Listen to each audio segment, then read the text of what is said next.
মুসা আলাইহিস সালাম একবার বনি ইসরাইলের মাঝে আলোচনা করছিলেন, হঠাৎ এক লোক বলে যে ইয়া নবী আল্লাহ মান আ'লামু ফিল আরদ, বর্তমান পৃথিবীতে সবচেয়ে বড় জ্ঞানী কে? তো মুসা আলাইহিস সালাম বলে ফেললেন আনা, আমি সবচেয়ে বড় জ্ঞানী। এটা ভুল বলেন নাই, কারণ যাকে আল্লাহ তাআলা ওহির জ্ঞানে ধন্য করেন তিনিই তো সবচেয়ে বড় জ্ঞানী। তো আল্লাহ তাআলা এই রেসপন্সটা, এই আনসারটা পছন্দ করেন না। আল্লাহ তাআলা চাচ্ছিলেন মুসা আলাইহিস সালাম যদি বলতো যে আল্লাহই ভালো জানে বা আল্লাহু আ'লাম, আল্লাহই সবচেয়ে জ্ঞানী, এটা আল্লাহ পছন্দ করতেন। তো উনি যখন বলে ফেলছেন আমি, আল্লাহ বলে না মুসা, তুমি যে বলে ফেললে আমি সবচেয়ে বড় জ্ঞানী, তুমি তো সবচেয়ে বড় জ্ঞানী নও, তোমার চেয়েও বড় জ্ঞানী আছে। শুনে তো মুসা আলাইহিস সালাম অবাক, কি আমার চেয়েও বড় জ্ঞানী কোথায়? আল্লাহ বললেন ইযহাব ইলা মাজমাইল বাহরাইন, দুই সাগরের মিলনস্থলে যাও, ওখানে আমার এক বান্দা আছে ইসমুহু খাদির।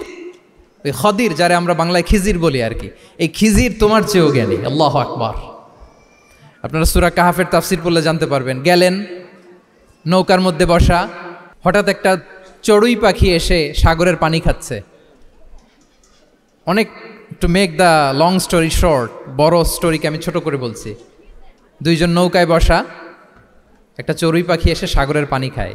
তো খিজির আলাইহিস সালাম বললেন মুসা, চড়ুই পাখিটা দেখতে পাচ্ছ? মুসা আলাইহিস সালাম বললেন হ্যাঁ দেখতে পাচ্ছি।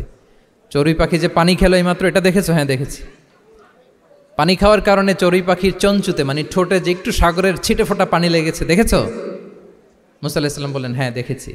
তো খিজির আলাইহিস সালাম বললেন এই যে সাগর থেকে, মহাসাগর থেকে পানি খাওয়ার কারণে চড়ুই পাখির ঠোঁটে সামান্য সাগরের ছিটে ফোটা পানি যতটুকু ঠোঁটে লেগে আছে, এটা হচ্ছে তোমার, আমার আর মহাবিশ্বে আমরা যারা আছি সবার জ্ঞান। আর এই পড়ে থাকা মহাসাগরের পানি হচ্ছে আল্লাহর জ্ঞান। চড়ুই পাখির ঠোঁটে লাগা পানি তোমার, আমার আর পৃথিবীর সবার, আমাদের যে জ্ঞান আল্লাহ দিয়েছেন এটা। আর মহাসাগরের পানিগুলো কার জ্ঞান? ওয়ামা উতিতুম মিনাল ইলমি ইল্লা কালিলা।